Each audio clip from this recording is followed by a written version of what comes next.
Hey gang, welcome back to the Music Majors Club Unpacked. My name is Jesse, and today we have a ton in store for you. If you're new here, this channel is dedicated to all things music, listening to music, unpacking music, giving our thoughts, our feelings, our opinions.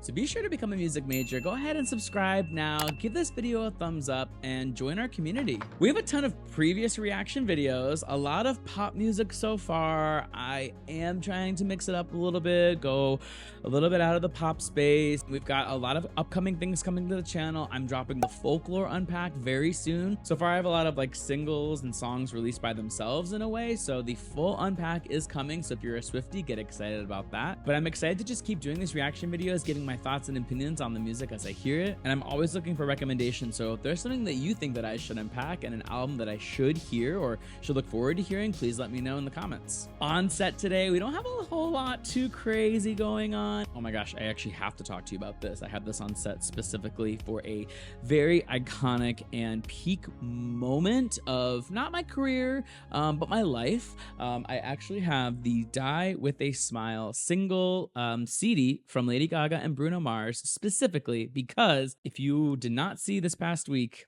Lady Gaga commented on my post. I mean, I can actually die with a smile. I kid you not. Like, Lady Gaga is my probably biggest, favoritist, bestest, most iconic artist. Like, Lady Gaga is it for me. So having her, like, knowing that she saw my video, or someone on her team, it's totally fine. It's totally fine.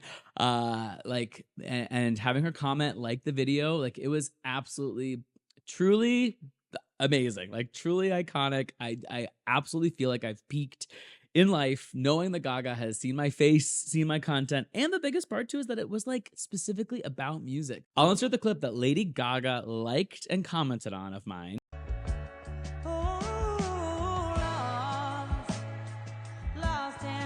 And the best part is that, like, that's all about music, you know? That's what I do. Like, she knows that I know that she's amazing. She knows that that vocal riff, that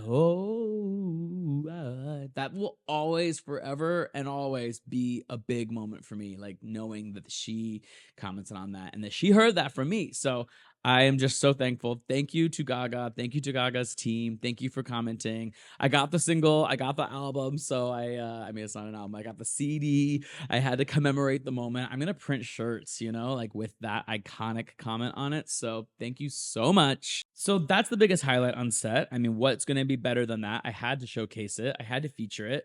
Otherwise, you know, we got the classics. We got the classics here. We've got Beethoven. I've always got him on standby.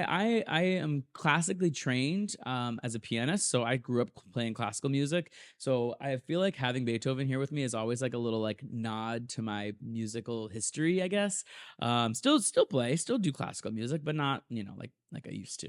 So that's kind of always a cool little nod, I think, to him. Anyways, lots to unpack here. Did anybody watch the VMAs this past week? I mean, talk about iconic performances. I feel like there were more performances than awards, which as a musician and as a music major, I'm totally fine with.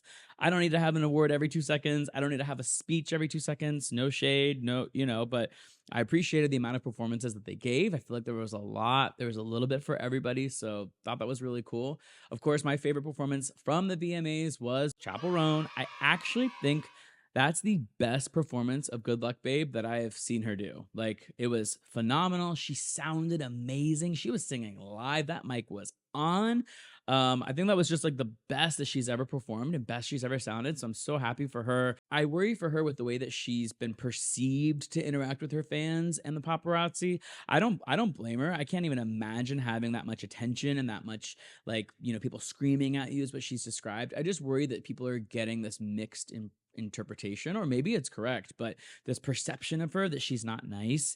She seems like such a down-to-earth person. She seems like just so real.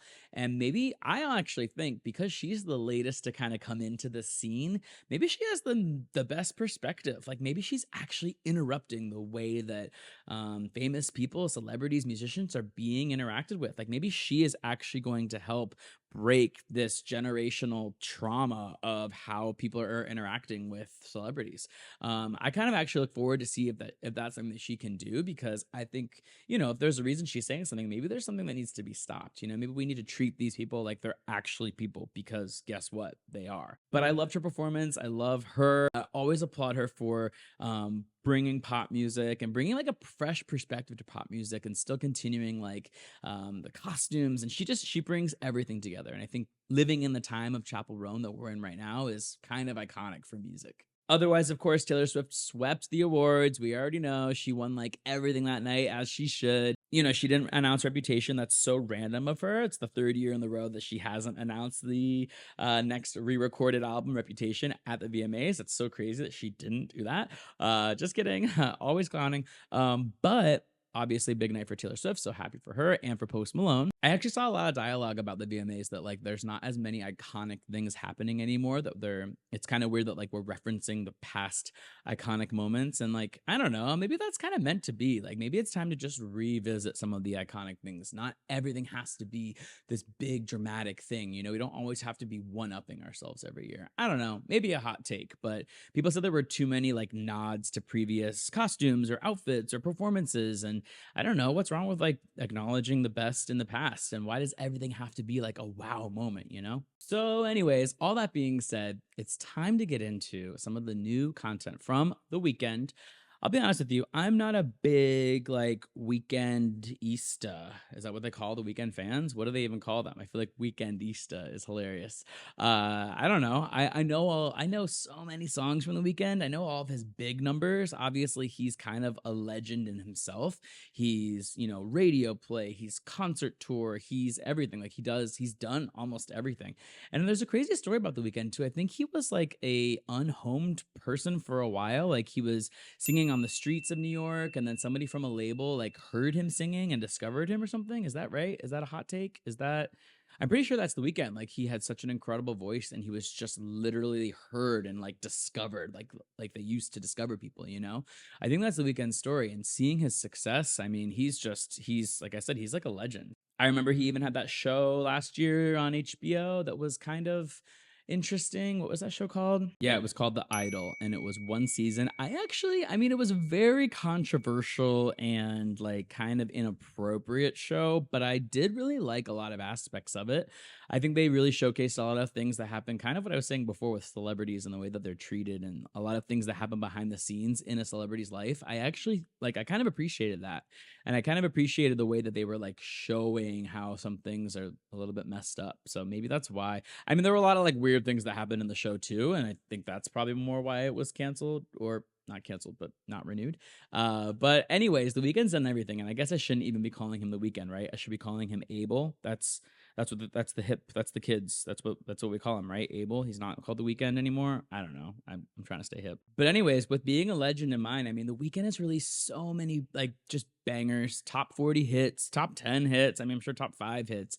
Like The Weeknd has just had so much music for so long, and on the Super Bowl, I mean, he's just done everything. The Weeknd is just, like I said, he's like a legend. And apparently, allegedly, this new album that's coming is going to be the third part and the final part of a trilogy of albums. So he released After Hours in 2020, which I was a big fan of. I loved so many of those songs. And then he released Dawn FM in 2022. And his newest album, Hurry Up Tomorrow, which doesn't have a release date yet, is supposed to be the third installment to the trilogy of what these 3 albums are supposed to be. So I'm excited to see how, if there's a way that they're all threaded together. I remember really like a lot of After Hours really enjoying, like there were a lot of bangers on that album. I mean, Blinding Lights, I know that's just the radio single, like but that was a huge song. Are you kidding? Somehow The Weeknd, Abel, has this way of just like instantly becoming a classic. Like a lot of his music is just instantly like iconic, And so anyways, I'm excited to be able to like follow along on this album release and the singles that come forward, maybe being able to like really appreciate what he's doing now. Since like I said, I'm not a huge fan, but I know a lot of his previous music. Now I can't wait to hear from you. Let me know what I don't know about this next era. If you're a Weeknd fan, a Weekendista, whatever the fans are called, let me know what I'm supposed to be anticipating for this next era. I'm excited for this album whenever it's supposed to come out. Hurry Up Tomorrow. Well, hurry on up, The Weeknd. I can't wait to hear what else you've got, Abel. And with that, maybe we'll do a full unpack when the album actually releases so I can tie all this back together. That would be pretty cool. So until next time, be sure to like and subscribe because you too can become a music major. We'll see you next time. Bye.